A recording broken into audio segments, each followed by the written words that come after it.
Meus amigos, hoje eu conversei com um colega cetista que me perguntou acerca da alteração da CLT que supostamente permitiria aos Correios tirar a função de qualquer empregado, independente se tinha ou não trabalhado por mais de 10 anos naquela função. Ou seja, em tese, os Correios poderiam tirar a função de carteiro pedestre, por exemplo, e não pagar mais pelo ADC ou ainda pelos 30%. Pessoal, não é bem assim que funciona, tá? Eu quero mostrar para vocês qual a melhor interpretação da lei para que vocês estejam bem informados acerca de seus direitos. Vem comigo. Veja bem, o artigo 468 da CLT, por seu turno, trata das alterações no contrato de trabalho e determina que, nos contratos individuais de trabalho, só é lícita a alteração das respectivas condições por mútuo consentimento.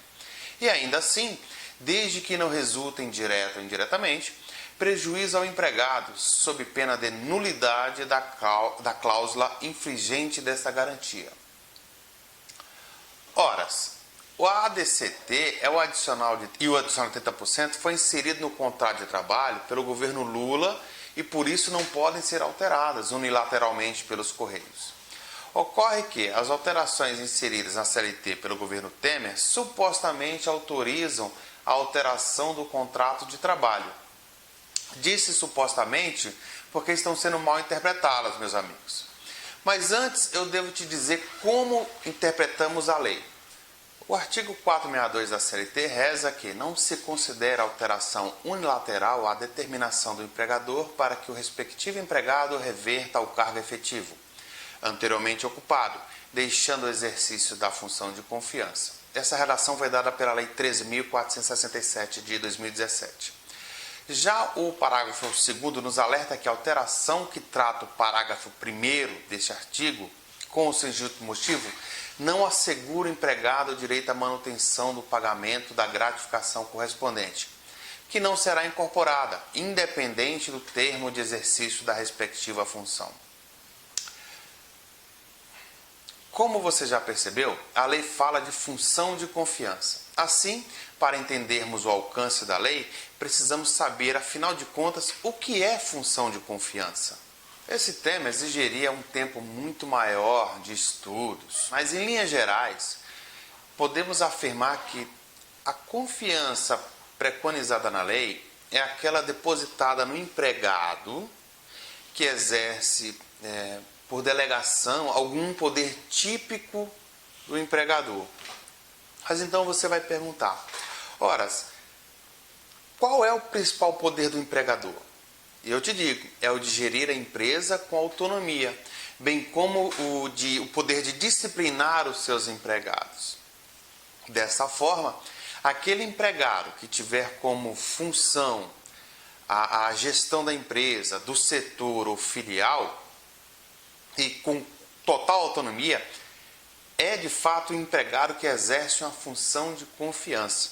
Ora, qualquer um sabe que carteiros não exercem poder de empregador, pois não podem decidir nem mesmo qual distrito sairão no dia de hoje.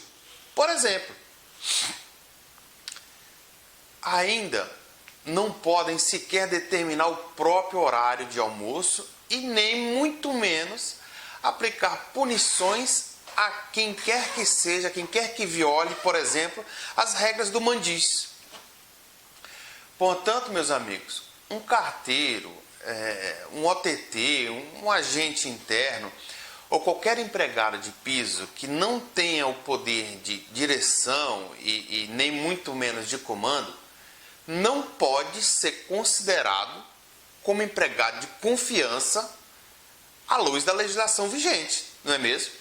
Nessa linha de ideias, se os carteiros não são empregados de confiança, então o parágrafo 1º e parágrafo 2º da CLT não pode ser aplicado a eles. Você se lembra deles? Vamos ver mais uma vez? Deixa eu pegar meu código aqui.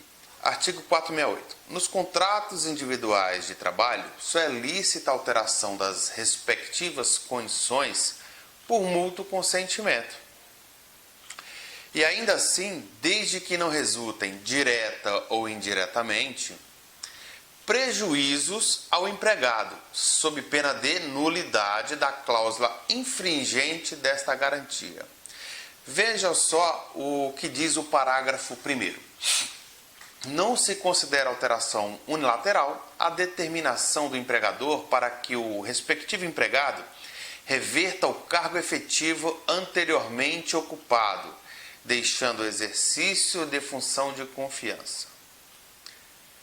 Parágrafo 2º. A alteração que trata o parágrafo 1º desse artigo, com ou sem justo motivo, não assegura ao empregado direito à manutenção do pagamento da gratificação correspondente, que não será incorporada independente do tempo de exercício na respectiva função. Assim, portanto, meus amigos, é falso que um carteiro possa perder sua função com fundamento nesses dispositivos de lei, pois, conforme demonstrado amplamente, somente se aplicam aos empregados que exercem poderes de administração, ou seja, empregados que exercem poderes de confiança. Logo, caso lhe tirem a função de distribuição ou coleta, basta que você procure seu advogado para que ele defenda seus interesses, pois, como diz o ditado, o direito não socorre a quem dorme.